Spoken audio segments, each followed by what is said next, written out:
Ladies and gentlemen, are you ready? Make some noise! What's cracking, dog? What it do? This is R2 Radio. R2 Radio? With the homeboy Roro and your homegirl Risa. Check it out. What's up, everybody? Welcome to R2 Radio. I'm Roro and I'm here with Risa. And we're at Billboard Live Tokyo to interview Corinne Bailey Rae, who's here in Japan touring. So welcome back to Japan. Thank you. Thank you. So you were here last time for the first time at Billboard Live, right? That's right. But how many times have you come to Japan? I've been to Japan a few times actually. I've been to Tokyo and to Osaka, and I've played at festivals and in venues. But yeah, I really enjoy playing here at Billboard. I love the atmosphere and how intimate it is. How it's just completely silent, you know, so you can really build. You can really build on the dynamics. You know, I can sing off the microphone. I can wander around the stage. So yeah, I'm really enjoying it here. So when you first came to Tokyo, did you have any like culture shock moments? I know when people come here, it's kind of different from other places around. It's really different to England, but at the same time, I think I'd seen a lot of Japan in movies and books, and so I was really curious to come here, and I wanted to see the fashion, and I wanted to see the architecture and the temples, and you know, even nature is so different here to being in England, and the shape of the trees, you know, they're so iconic to the sort of woodcut drawings that we've seen of Japan, and it's very different. I think I had come after a lot of signs had been translated into English, and we always had a lot of support, but there are quite a lot of Japanese people in Leeds, where I'm from, so we have good sushi restaurants. So the first thing I wanted to do was have sushi and have noodles, and so I felt like I had a good way in. Oh, so you like all the foods here? I like all the foods, but I also like clothes. You know, I feel like I'm quite sort of petite in my build, so when I first came here, I was like, oh, look at all these things that fit me really well. So yeah, I just thought this is a great place to be. Oh, I see. Yeah. Great. Happy you're here. You know? You know, so let's go back to the beginning. What inspired you to sing? I think I've been singing since I was really young, since I was a child. I think I could sing before I could talk, and like most children, really. You know, I think all children are really creative, but I had that encouraged in me, and I played the violin when I was young, which I really enjoyed, playing in orchestras, and I enjoyed having a small role and then seeing how it fit with lots of other people. When I was 15, I started an indie band called Helen that I loved, you know, and played electric guitar and sang. And lots of people had bands in that time. It was grunge, like grunge was really big. So in the UK, I felt like everybody I knew was in a band. It didn't seem that different or special. But I guess lots of people then stopped doing it as a hobby, and I carried on. I kept going. Yeah, I really loved singing and just being able to express myself through music. You said you violin. Do you still play it now? I still play, yeah. Oh, really? I'm not as good as I used to be, because I think the shape of your fingers is really important, and when you play guitar, you get these really you get these firm spots on your finger. Whenever I come into the airport and I have to do my fingerprints, they can never read me because I play guitar. So I think that's my excuse for why I'm not so good at the violin. It's my fingers. Yeah. So you say you started in an indie rock band. So what made you transition from indie rock to like now you're doing soul, jazzy, R&B type music? I think I changed my musical style because I was working in this jazz and soul club called the Underground when I went to university. And I was really influenced by the music there, and I'd always really liked jazz. But I also feel like there's not a massive discrepancy between those two styles of music. I think certainly in the UK, around the time that all the British beat bands were coming through, like the Beatles and the Kinks and the Rolling Stones, they were really influenced by, you know, American music and what was coming out of Detroit and Aretha Franklin and Motown. So I used to go to club nights where you could dance like the Stones in one room, and then you could go and dance to Stevie Wonder in another room. Oh, wow. So it's the same. To me, it's all kind of the same music, and it's really influenced by the blues. And so I don't feel like I've completely left my sort of indie background behind. Oh, really? Oh, so it kind of feels like it's kind of the same. It feels like the same, and also I guess because I produce and I play guitar, and so it still feels to me sort of independent and sort of that punk spirit. You know, I'm not a trained musician. I haven't had guitar lessons or singing lessons, so really? I still feel like it's from that world of you know, making your own rules. Oh, I see. You know, so you have a one-in-kind voice. You know, you said, I seen an interview where you said when you first started singing, you didn't really like your voice as much. But what made you grow more comfortable with your voice and singing? I think I just had a huge desire to sing, and so I guess I felt like I had to work with my voice, but also it was encountering two specific singers. One was Billie Holiday, who I felt had lots of texture in her voice, and she didn't have a huge range, but she was really able to tell a story and be really insistent with certain notes, and she had such pathos to her voice. I thought, you know, that my mind was really blown when I first heard her sing. You know, I liked hearing. I probably got into her when I was about 13 or 14, and my first feeling was kind of annoyance, because I thought I wish I'd heard her when I was a lot younger, because I felt like I would have had an easier time accepting my own voice. But then the other person was Kurt Cobain, and being able to hear him sing with all that texture and all that sort of gravel, and so much of his singing style was close to speaking, close to conversation. I thought, there's all these different kinds of ways of singing, so that I think encouraged me in my voice as well. Oh, I see. You know, let's go to the music, Like a Star. You know, your song, I think it's a really beautiful song. I feel in that song you go through like many emotions, you know. For me, the beginning is like a sad tone, and then when you start listening more, you feel like more hopeful. Right. You know, can you take us through the process when writing and producing that song? Yeah, I wrote that song when I was staying at my boyfriend's house at the time. I was a student, but I was in between houses, so I was in that room, in his room, but they had all gone out for the evening, and I remember just being there with my guitar, and I think it might have been a new electric guitar, and just sort of killing time and playing chords and getting more into jazz and sort of learning and experimenting with these chords. And I remember just finding like that cycle, and that's my favorite thing in music. If you feel like you find a chord sequence that you could just go round and round and round, and to me, like, listen to it sort of forever and ever. And I think I was inspired by that relationship and new love, and the difficulties that sometimes can come in a relationship. You know, I always think, as a person, I can sometimes sort of avoid conflict and, you know, don't want to go like into arguments with people. I see. But I think when you know, for me, if I know someone really well, that's probably the only time that I will really, you know, go into a conflict with them. And I think it's to do with, maybe it's to do with comfort, that you believe they'll still sort of love you on the other side of it, and you don't have to just be kind of nice all the time. So yeah, I think the song starts off saying, you know, this is difficult and this is hard, but I think once those strings come in, it really lifts it. And I remember going to the string session. You know, we'd put all the instruments down. I had made that record when I was unsigned, and then I'd just joined the record label, and of course that's when they've got these endless resources. So they said, you know, do you want to go to the studio and record with an orchestra?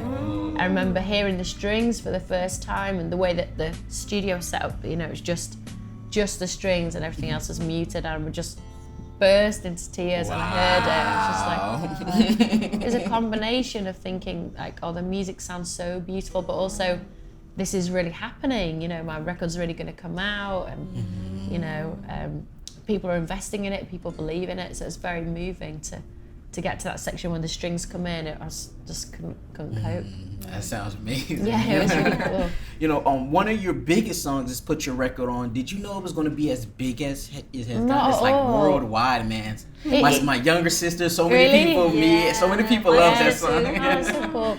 No, I had no idea. I think when you write a song, you never really know, especially if you're just a new artist, you know, and I felt like I hadn't had any success, you know, I'd never had a song on the radio, so it was really out of nowhere. I remember going to the songwriting session with the idea for the riff, and then the second session I went to it, I remember finishing the words on the train, because I really wanted to have my lyrics in there, and I thought, you know, if I don't finish them now, they're gonna be like, what about this, what about that?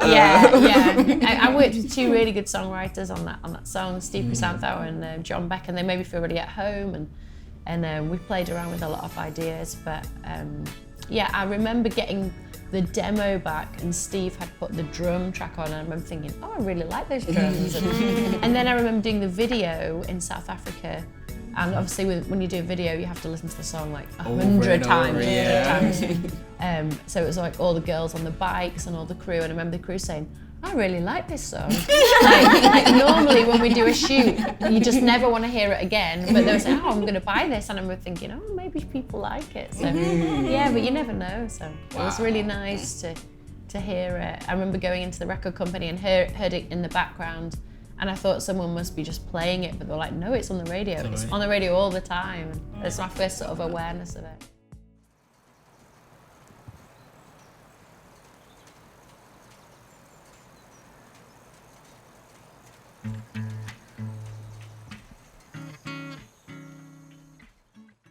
So how did it feel like to see your songs like in movies? It's like I feel like a lot of your songs are like soundtracks for movies. You know, I mean, how did it feel? You know, you're watching a movie, then you hear your song, you're like, or a TV show. Yeah, it's so crazy. Or to get mentioned, there was this show called Scrubs when my album came out that I used to watch, and then to be watching it and they just mentioned me. I think the guy was sort of recommending my album in a Starbucks cafe. I was like, this is crazy. Wow. Yeah, so it's really amazing for it to sort of enter culture, you know, where you go from when you're in a band, every time people hear your music, it's because you're playing it in front of 100 people or whatever. But you know, when you record it, you never know who's going to hear it. You never know what artists. You know, I was getting a phone call from Stevie Wonder, and I was meeting Mary J. Blige, and it was just all, you know, I couldn't believe these people had heard of my music and liked it. So yeah, it's a really big buzz. You speak of Stevie Wonder. Do you have any stories that you can share with us? I mean, I love Stevie. You know, he's such a huge influence on me, and I've been really lucky to play on stage with him. You know, a few times. I performed with him at the House of Toys. His show, but then I've played with him in New Orleans. I'm playing with him in London in the summer. Wow. Yeah, I'm going to get on stage and do some songs. So to me, Stevie's amazing because everything's always last minute. Like, he's invited me on stage. I don't know what I'm going to sing. I don't know when I'm coming on. But he's like that. You know, his band just has to know all his songs, and he'll just call a song, and they have to be able to do it. You know, he's really free. And I've been at sets of his where he just stands up halfway through and is like, right, I'm going to DJ now.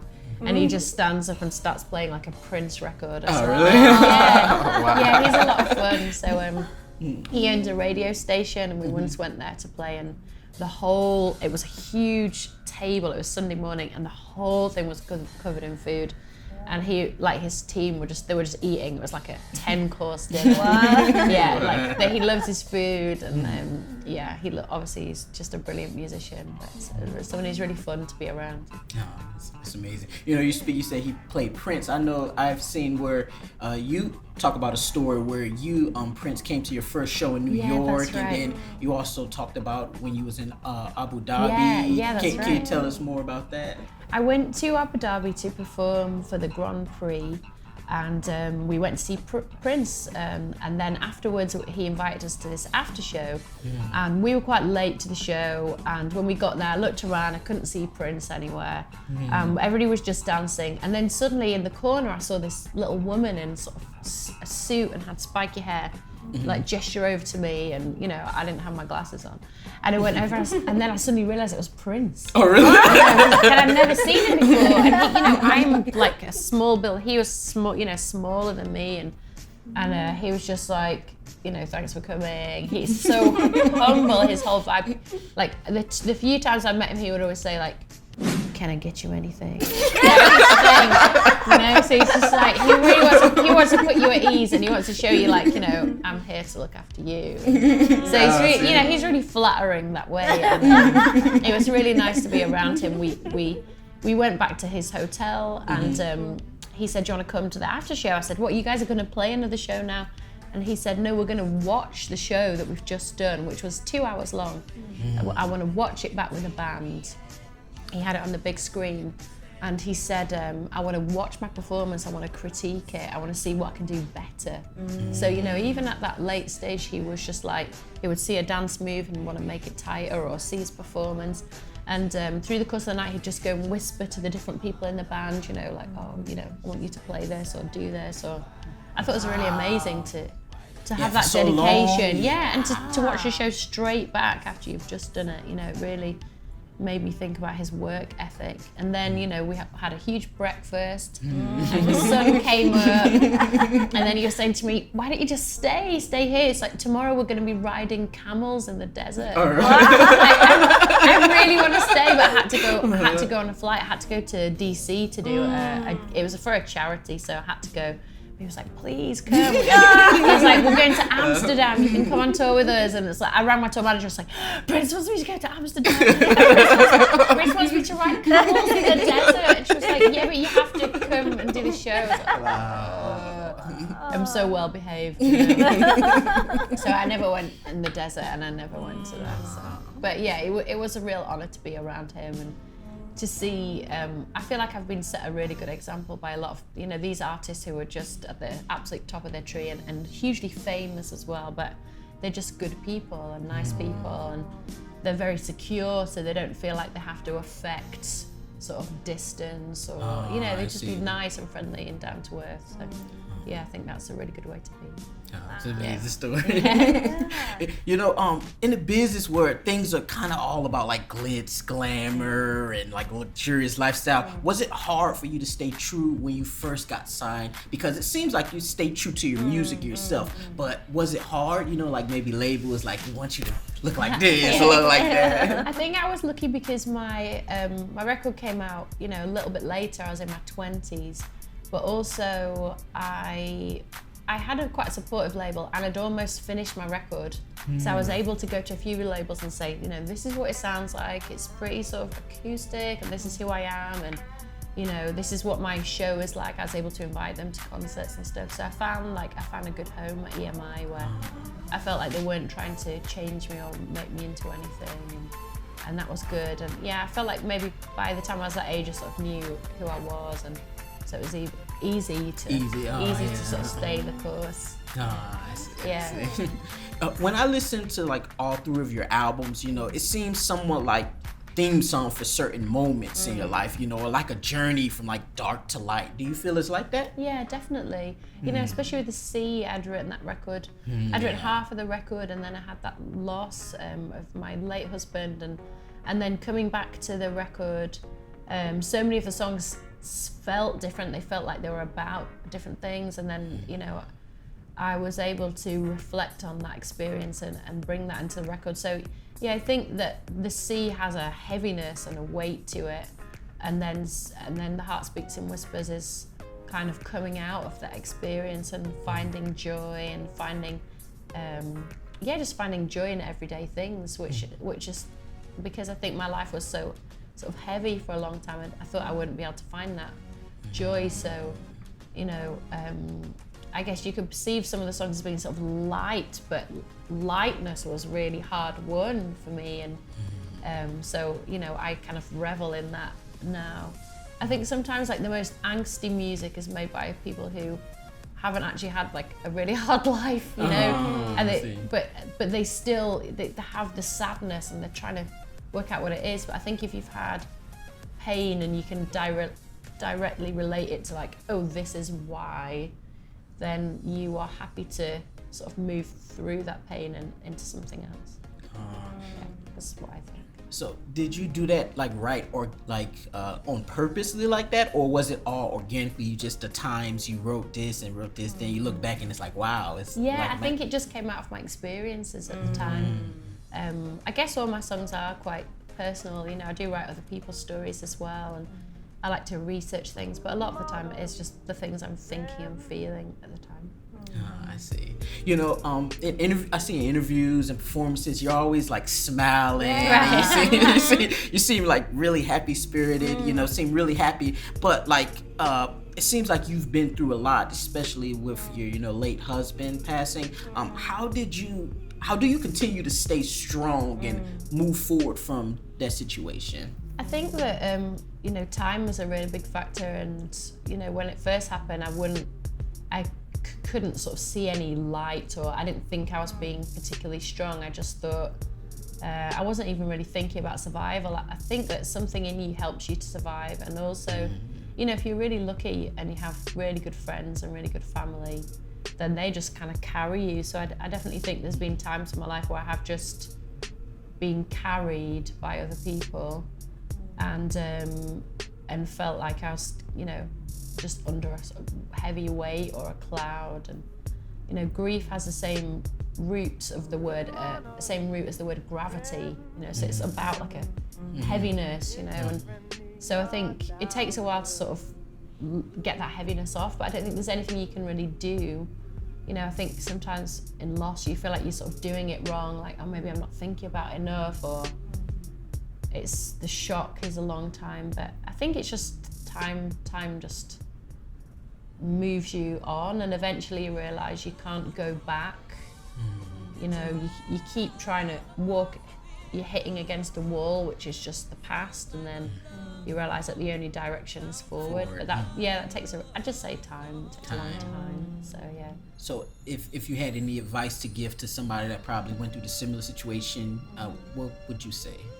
Well, I sometimes feel like with my record, it's like me almost going back in time and telling myself like it will be different. So I think definitely in life you can go through experiences where you feel like it will never be better, or you'll never find joy, and you just feel like it's the end, but there's always something else. And I think it's worth staying around in your life, you know, if you get to live a long life, because you never know what's going to happen. You don't know what's around the corner, you know, good or bad. You don't know what's around the corner. But I think if you're having a hard time, it's that old saying, like, this too will pass. You know, it's like life is full of huge highs if you're lucky, and huge lows if you're lucky, and you know, just sort of riding it is an important thing, I think, in life.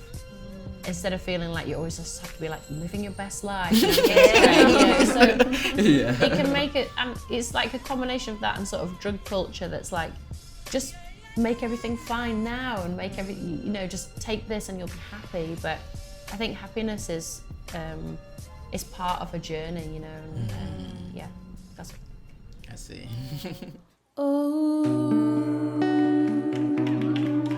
You're searching for something I know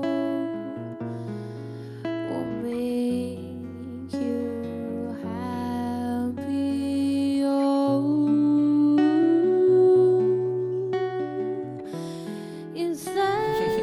You know, sometimes I feel, you know, artists are pressured to like consistently release music. But with you, it seems like you're doing it your way and releasing whenever you want. You know, how have you been able to do that? You know, in a time where, you know, labels or in, you know, the consumer, they want people to release music daily. How have you continued to do that? Well, I mean, I wish I had released more music, and I definitely feel I'm coming to a stage where I can work faster.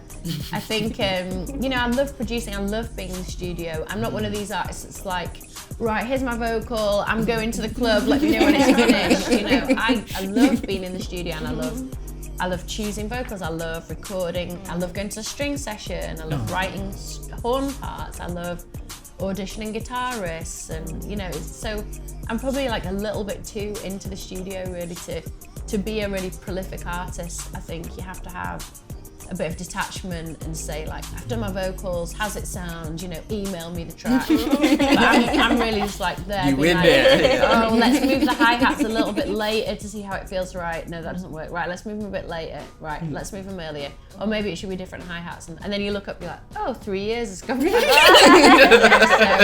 So I'm trying to work faster, but I also enjoy it. So it's hard. It's really hard because I want to have music out, but I'm not the sort of artist that's like, I need content in the marketplace so I can connect with Or what's hot now, you know? It's like I want to, I love touring and I love playing music. I love playing new songs. But then after a while, you know, I want to be in the studio and just write and see what happens and make new things. So, yeah. Yeah, but I wish I did work a bit faster. I'll have to work on it. I think you're in your own lane, and I think people who love your music, they're willing to wait for it, you know. And when it comes out, it feels even more better because it's like, wow, we've been waiting, and finally she has something. So I think the way you're doing is really great, you know. So, you won a Grammy for the cover you did, "Is This Love?" You know. How did it feel to win a Grammy? It was for that? really surprising. You know, I enjoyed doing the EP, which was the Love EP, and it was around the time I was touring with the Sea, so it felt really hectic. We'd be doing a show, and then we would have a day off in Las Vegas, and we'd have to find a studio and do some recording. And then I remember I did the vocals for. Well, I did the lead vocal for "Is This Love" in Amsterdam because we were touring in Amsterdam. But then I remember doing all the backing vocals like under a duvet in a hotel room in New York. You know, just like I've got all this to do. So it felt like it was a real thrill, you know, to win a Grammy because I thought, you know, we recorded this on the fly, and I had heard that people on the panel had played it to the Bob Marley family and that they really liked the song. So yeah, it was brilliant, you know. And when I decided I wanted to do it, people saying, "Oh, loads of people have covered that song. You know, what can you bring to it?" But I really liked that, just the feel, you know, and I liked it being in that time signature, and you know, the harmonies that he did are so gorgeous. So. Yeah, it was amazing to get the Grammy. I was just presenting an award, and I think it was a Spanish Music Awards. I had all these surnames to read that were really hard for me to read. And so I sat down and was like, I hope I didn't like destroy anybody's name too much. And then I just heard my name and I was sort of back up and was holding my trophy. Yeah, I mean, any time you're winning an award, and especially a Grammy, it's like a real thrill. I see. So I know you've worked with many artists, but you've also performed and worked with Herbie Hancock. Can you tell us about that experience? Yeah, it was amazing to work with Herbie. The first time I worked with him was doing a Joni Mitchell's song. It was called The River. And I remember we performed it at Abbey Road Studios, and it was filmed, so we had to do it a few times, you know, just to get into the feel and look at all the camera angles. And I remember he starts with this long introduction, and you just get so pulled into it because he plays it different every single time. So the first time you're doing the introduction, I was thinking, okay, is it time to come in? Like I didn't know where the start was, but I think I came in the right place. But then, you know, that first time he plays it, you can't take that experience and apply it to the second time, because the second time he's going to play it completely differently. The third time's going to be completely differently. So I was amazed because, you know, this camera crew was sort of, they were only going to capture one version, but he just had like endless versions of this song, you know, and it's really, it just strikes me that he is someone who music just kind of flows through like water. He doesn't need to be precious with his ideas, because it's like there'll be another one, there'll be another one, there'll be another one. So it's amazing to be around someone who had that sort of richness. And I think he and Wayne Shorter, who was also on that performance, they've been friends for decades, but they're also like lifelong Buddhists. So they've got this really sort of calm, you know, vibe. You know, Herbie's had some wild times, you know, playing with Miles Davis, and he likes his sports cars and all that. But now he's very just zen. Oh wow, Buddhist. Oh wow. Yeah, so it's amazing to sort of see like zen times jazz. It's just like it's quite the thing, you know. So when they play music, it's not about like what notes is it or how fast is it. It's more about colours and mood. And so it was really nice being around that way of thinking about music in those really abstract terms. And I always think when you play with people who are, you know, 1,000 times, 1,000,000 times better than you, it really helps you. So I feel like the gigs I've done with him, you know, he's sort of taken me from here to here, or the type of improvising I've been able to do, or the way I've been able to express myself is just like, you raise it. Yeah, so the level just raises it, and you have to, otherwise you'll be left behind. But I feel like it's almost like, you know, you get caught up in the drag of someone else's talent, and so it's like I just felt like I was really lifted up by those experiences. Oh wow.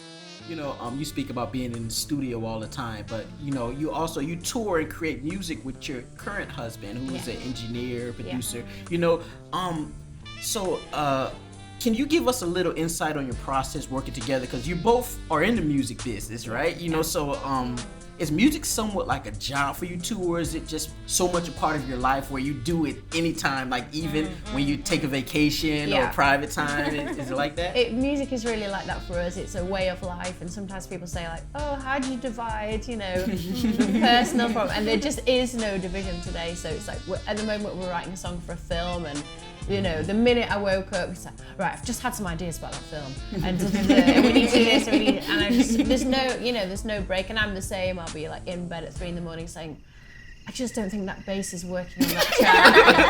I can't get away from it, but also I really love it. I love it, and I love that it's all around us, and most of our friends are musicians, so we go, we spend a lot of time like watching them play, or helping them with their work, or joining them with them, and it is a way of life for us, and that's probably another reason why it takes me a bit of time, because I enjoy the thing of being in the studio, and it's good fun, and we can do it sort of any time, but it is definitely a way of life for us.